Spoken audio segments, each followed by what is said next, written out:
no se escuche a los perritos. Ahora vamos a compartir la pantalla. El tema de esta noche, ¿no es cierto?, es la dirección de Jesús. Fíjese que hoy en día debemos tener muy en cuenta, si hemos de ser una iglesia que sea de bendición para la gente que nos rodea, saber qué piensa la cabeza de la iglesia, o sea, Jesús, porque la cabeza de la iglesia es Jesucristo, ¿no es cierto? Entonces, tenemos que tener una dirección clara. Usted y yo tenemos que tener saber a qué apunta el Señor Jesús, ¿no es cierto? Entonces, con respecto a esto vamos a ver, primer punto, la visión de Jesús. Dice en el Evangelio, según San Mateo capítulo 9, versículos 36 y 37. Y al ver las multitudes, tuvo compasión de ellas, porque estaban desamparadas y dispersas, como ovejas que no tienen pastor. Entonces dijo a sus discípulos, a la verdad la mies es mucha, mas los obreros pocos. San Mateo 9, 36 y 37. Entonces, la visión significa qué lo que ve Jesús. Y en esta noche, la visión de Jesús primero, Jesús vio, dice, las vio a las personas como ovejas desamparadas. Eso es lo primero que vio. Segundo, también las vio como ovejas dispersas. Sintetizando, Jesús vio a las personas como ovejas desamparadas y dispersas, como ovejas que no tienen pastor, ¿no es cierto? Que no tienen dirección. Ahora, la visión es doble. ¿Por qué es doble? O sea, cuando hablamos de visión es lo que ve Jesús y que Jesús, que es la cabeza de la iglesia, le transmite al cuerpo de Cristo, que es la iglesia. Primero, ¿cómo ve Jesús a los hombres? Es decir, como ovejas. ¿Que cómo es una oveja? Es un animalito que necesita dirección, necesita cuidado, protección, alimentación. No significa que literalmente somos ovejas, ¿no es cierto? Segundo, el corazón de Jesús. Es decir, cuando vemos la visión de Jesús, vemos que Jesús tiene compasión. Entonces, nosotros tenemos que entender que la misión de Jesús, ¿no?, es doble. Es decir, mirar a las personas como ovejas y segundo, mirar a las personas con compasión. Ahora, la misión de Jesús, o sea, de esa visión surge una misión. Y dice, rogad pues al Señor de la mies, que Jesús, que envíe obreros a su mies. Se entiende, mies es algo simbólico que son la gente, las personas. San Mateo 9:38. Ahora, de esa visión surge una misión. Primero, el Señor dice, rogad por la mies, que el Señor envíe obreros a su mies. O sea, porque Jesús dijo, rogad que el Señor envíe obreros, o sea, que envíe pastores, predicadores. ¿A dónde? Atender a esa gente. Segundo, fijarse en las personas que Dios elige y llama para luego buscar capacitarla, es decir, a esas personas que Dios elige para atender a la gente, hay que ayudarla, hay que discipularla, capacitarla, ¿no es cierto? Ahora, ¿cómo se realiza la misión, esta misión de Dios? Primero, la forma en que se desarrolla la misión no es de cualquier manera, debe ser hecha con la compasión de Jesús. Se necesitan dos cosas. Primero, no solo el poder del Espíritu Santo, porque hace falta el poder del Espíritu Santo, hace falta la unción. Pero segundo, sino también la compasión del Espíritu Santo. O sea, necesitamos compasión. Si solamente tenemos poder, ¿no es cierto?, entonces vamos a ser personas frías y que no entendemos el dolor ajeno, el dolor de la gente. Entonces, los obreros llamados, solo los que tienen el Espíritu Santo y viven en comunión con Jesús, mediante ese Espíritu Santo, pueden cumplir la misión de Dios en la iglesia. Vuelvo a repetir, solo los que tienen el Espíritu Santo y viven en comunión con Jesús. Porque hay gente que recibe el Espíritu Santo, pero no vive en comunión, o sea, no practica diariamente estar pegado a Cristo. ¿Qué dijo Jesús? Cuando venga el Espíritu de la verdad, Él, o sea, el Espíritu de la verdad, os guiará toda la verdad. Y dice, Él, o sea, el Espíritu Santo, me glorificará, porque tomará de lo mío y os lo hará saber. San Juan 16, 13 y 14. Entonces, ¿qué fue lo que dijo? A ver, un segundito, hermanos.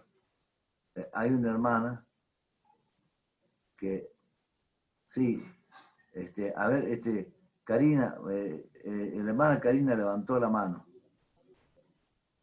Pero si vos te conectás, Karina, nos podés decir con el micrófono, que aprieten entrar al audio. Hay un icono así, hay un icono que tiene como una forma de micrófono. Si vos apretás eso, entonces se va a poder escuchar lo que vos querés decir. Y entonces te vamos a escuchar, Karina. Por favor. Voy a volver a conectar el audio. Bueno. Entonces estábamos hablando, ¿qué dijo Jesús? Primero, que el Espíritu Santo nos guiaría a toda verdad. Con Él, o sea, con el Espíritu Santo no podemos andar confundidos porque Él nos guía. Y la verdad dice Jesús que nos iba a hacer libres. Segundo, el Espíritu Santo tomaría lo que es Jesús y nos lo haría saber. Con el Espíritu Santo podemos tener en nuestros corazones la compasión de Jesús. ¿Se da cuenta? Ahora,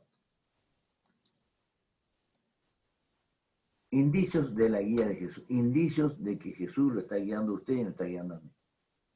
¿Cómo saber cuando Jesús nos guía por su Espíritu Santo?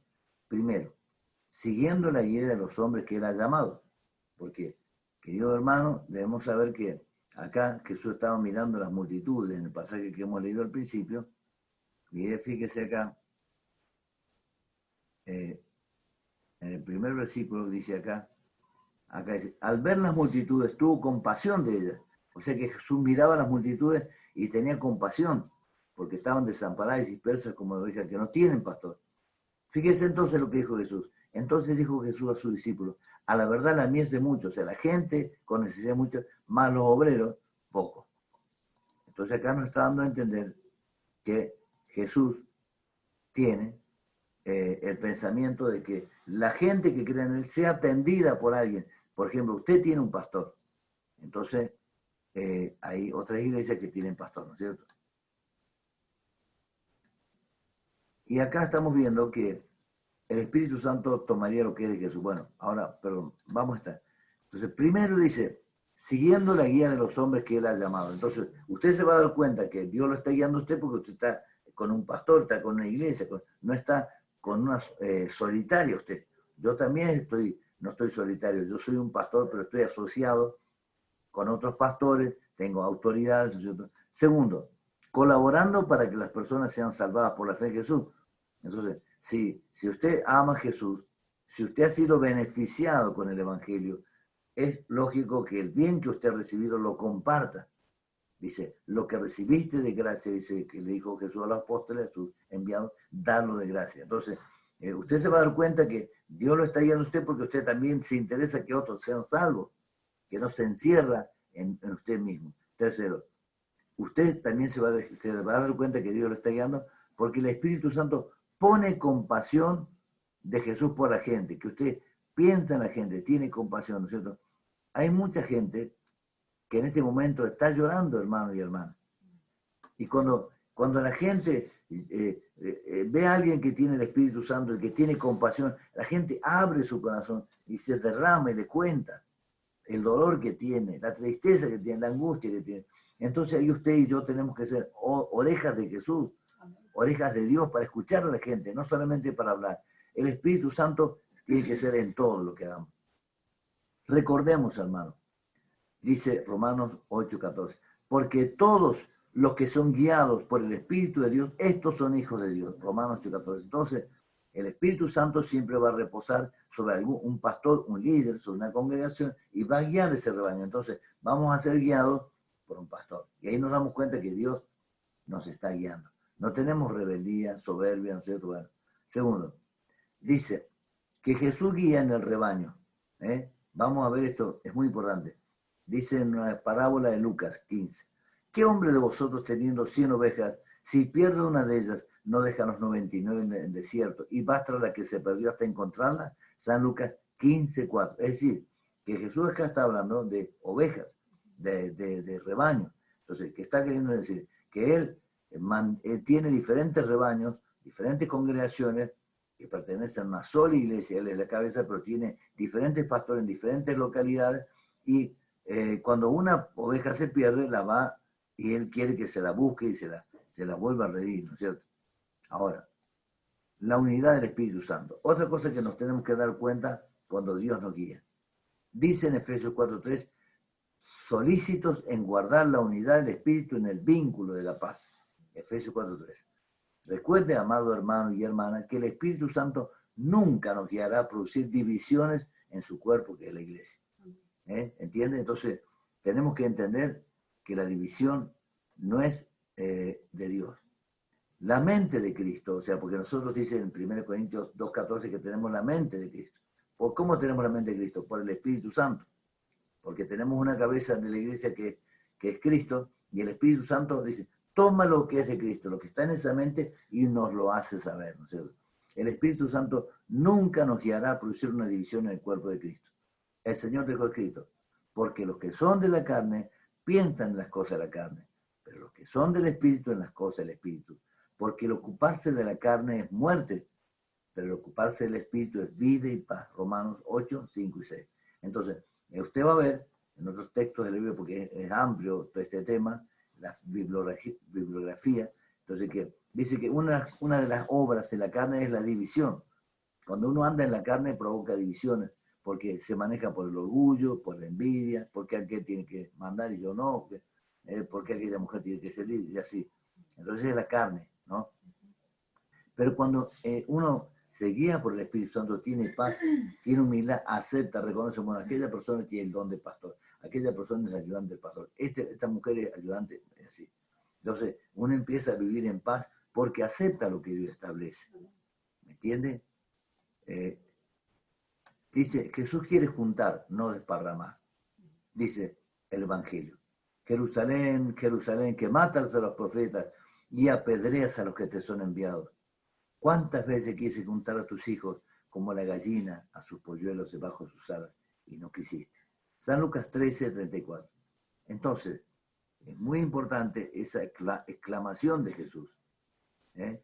Esa exclamación de Jesús dice, Jesús quiere juntarnos, desparramar. Entonces, cuando alguien que no, yo no quiero ir a la iglesia, no, yo no quiero juntarme con la gente, no, yo en mi casa leo la Biblia, ¿me entiendes? Esa cosa es desparramar.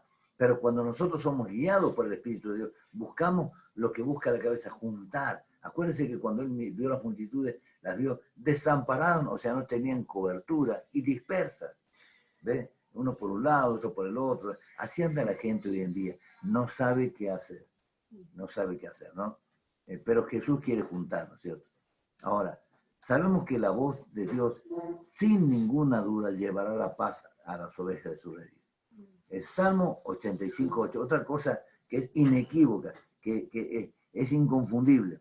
Cuando usted y yo estamos siendo guiados por Dios, dice el Salmo 85:8, escucharé lo que hablará Jehová Dios, porque hablará paz a su pueblo y a sus santos, para que no se vuelvan a la locura. Salmo 85:8. De nuevo lo leo. Escucharé lo que hablará Jehová Dios, porque hablará paz a su pueblo y a sus santos, para que no se vuelvan a la locura. Conclusión.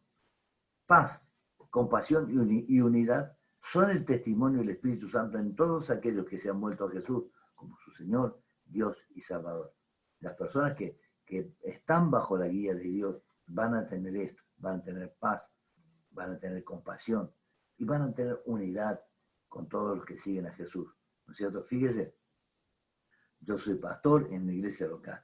Aparte de eso, soy presbítero, estoy encargado de una zona de la Unión de Asambleas de Pastores de Iglesia y estoy también pastoreando eso. Y anoche, a las 7 de la tarde, me conecté con los hermanos de Argentina, Oramos por Vos, que es una asociación de hermanos. Está hermano Carníbal, está hermano Nacondia, Sergio Velar, Buenaro, diferentes pastores, ¿no? Y todos los pastores nos unimos en esta reunión y en unidad juntos y en armonía estábamos con todos los pastores de Argentina, desde Salta, Santiago del Estero, el Consejo de Pastores de Jujuy, de acá de Salta y de Santiago del Estero, bueno, y nos ministraron esos pastores. Entonces, ¿por qué? Porque tenemos que buscar la unidad y buscamos la unidad. Entonces usted, querido hermano, querida hermana, no tiene que quedarse sola.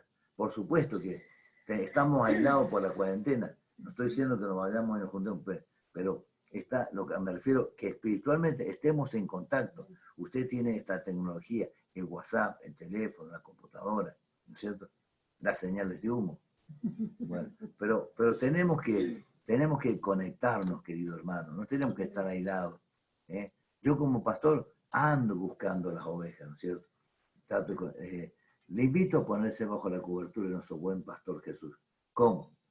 En esta noche yo le invito, buscando primero la paz del Señor que nos transmite su voz. Cuando dice Jesús, mis ovejas oyen mi voz y yo las conozco y me siguen y yo les soy vida eterna. Segundo, por medio de la compasión que el Espíritu Santo nos infunde en el corazón, proveniente de Jesús. O sea que Jesús no infunde odio, rencor, bronca, envidia. Jesús infunde compasión. Tercero, buscando primero la unidad y la protección que trae la cobertura. Cuando estamos en unidad, viene una cobertura, queridos hermanos y hermanas, cuando estamos en unidad, ¿no es cierto? Y después vamos a estar orando. Ahora salgo un ratito para estar rebobinando. Entonces, quiero decirle, hermano, de que no es todo esto. Hay muchos detalles, pero estamos hablando a grosso modo de que indicios de que estamos en la voluntad de Dios, ¿no es cierto? Fíjese cuando dice, escucharé lo que hablará Jehová Dios, porque hablará paz a su pueblo, para que no se vuelvan a locura. Es decir, ¿qué es la locura? Así, sencillamente, no voy a hablar como un psiquiatra, no, con simpleza. La locura es cuando uno pierde la razón, y la razón es, la persona deja de comportarse razonablemente, coherentemente. Entonces, por ejemplo, uno hace un escándalo terrible por cosas pequeñísimas, ¿no es cierto? O tiene conductas violentas, o tiene conductas así, por ejemplo, me estaba comentando mi hijo Samuel, que hay una mujer que decía que en el kilómetro 6 estaba endemoniado. Y dice que la mujer quiso entrar en una casa y acuchillar a un nenito. Bueno, entiende esas conductas, así que no hay un equilibrio, no hay paz, ¿entiende? Entonces, qué importante que nosotros, que usted y yo, aprendamos a vivir en paz. Primero con Dios, luego con nosotros mismos y con los que tenemos acá en la casa, con los vecinos también, queridos hermanos y hermanas. Yo hoy día me levanté temprano a orar y cuando terminé de orar, el Señor me dice, anda y velo a tu vecino. Entonces, mi vecino me había pedido oración, yo fui hasta la casa a las 6 de la mañana, yo sé que mi vecino se levanta temprano, le dije, vecino, vengo a orar por ustedes. Me hizo pasar, le compartí la palabra, después oré por él. ¿Entiendes? Y cuando terminé de orar, ¿sabe cómo estaba? Un hombre grande así, llorando, tocado por el Espíritu Santo. Entonces, el Señor nos da la unción para bendecir a la gente. No nos da la unción para escondernos en nosotros mismos, ¿no es cierto? Vuelvo a repetirle, no tenemos que hacer locuras, no tenemos que hacer exponerse usted insensatamente, pero en el caso mío que soy un pastor, es mi deber ir, ¿no es cierto? Y tratar de ver a la gente que me rodea, ¿me entiende? El otro día había un hombre que lo habían puesto en cuarentena y yo cuando lo veo, ¿cómo andás, Chicho? Le dije así, y viene y me saludó con el puño, porque veo que hay que salir con el puño. Dice, sí, me enteré que ya saliste de la cuarentena. Y me dice, sí, vos sabés que vos sos la única persona que me saluda bien, porque el almacenero de la vuelta me echó, váyase de acá que va a contagiarme. Dice, vos me trataste bien, dice, gracias, Aníbal, dice. Vos sabés que cuando vos te agarró el CB, yo también oraba por vos. Y dice, sí, vos sabés que yo pensaba pasarte una cartulina por debajo de la puerta y decir, Chicho, estamos orando por vos. Y lo hubiese hecho, Aníbal. Mire, y hay mucha gente, vuelvo a repetirle, yo estaba en cuarentena y yo no iba a hacer una insensatez, pero por lo menos pasarle una cartulina, ¿entiendes? Y yo ahora me conecté con una persona y digo, fulano de tal, ¿me puedes hacer un favor? Yo quiero